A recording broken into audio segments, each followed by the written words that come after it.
a massive fine, one of the biggest fines in technology for EU history, but the first one against Apple. Right, and just to put this in context here, this is a $2 billion U.S. fine, 1.8 in euros. But you also got to look at what's coming later this week, Dom, and that is the Digital Markets Act in Europe is going into full effect. That puts at risk 10% of annual global revenue from these companies. For Apple, that would be about $40 billion with a B. So if you think the $2 billion fine is a lot, take a look at what's potentially here if they break the rules that are going to go in effect later.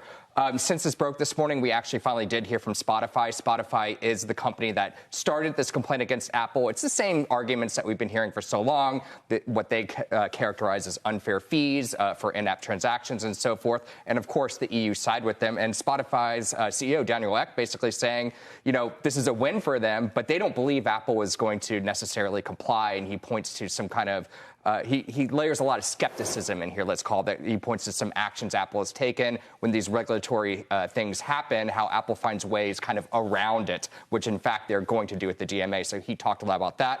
Apple's side of the thing is, by the way, they are appealing, so this is not a done deal yet. And Apple saying, you know, Spotify wouldn't be the market leader in streaming music if it wasn't for the iPhone. And then you have Spotify saying, the iPhone wouldn't be the iPhone if it wasn't for developers like us making it appetizing for people to go out there and buy. So, you know, this is going to be a huge case that will also have effects of what we see here in the U.S. because we're expecting the antitrust lawsuit from the DOJ against Apple to drop any day now over very similar items. So this is a big, beefy case going on. It's also interesting, too, because, you know, the way that Apple frames it, they're not wrong that the install base for iOS is one of the main reasons why many of these apps get the traction that they do. What's kind of ironic is Apple also points out, again, this is from their kind of statement, that Spotify currently has around 56% of the European streaming music market already. So what they're kind of hinting at is that Spotify is alleging antitrust behavior when Spotify itself is the kind of antitrust guy when it comes to music streaming in Europe. How exactly does the next chapter play out in this appeal process then?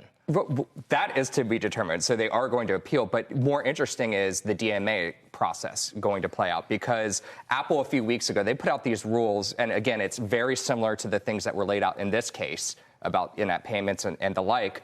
Apple laid out its idea for compliance with the Europeans' new rules.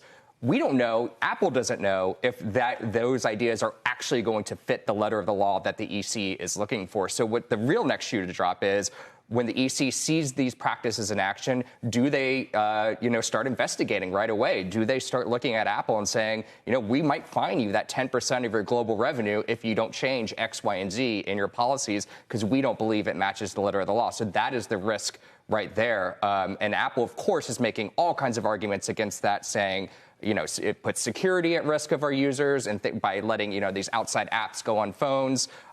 Same arguments they've been making forever. But we're going to see it in practice very soon, just a matter of days.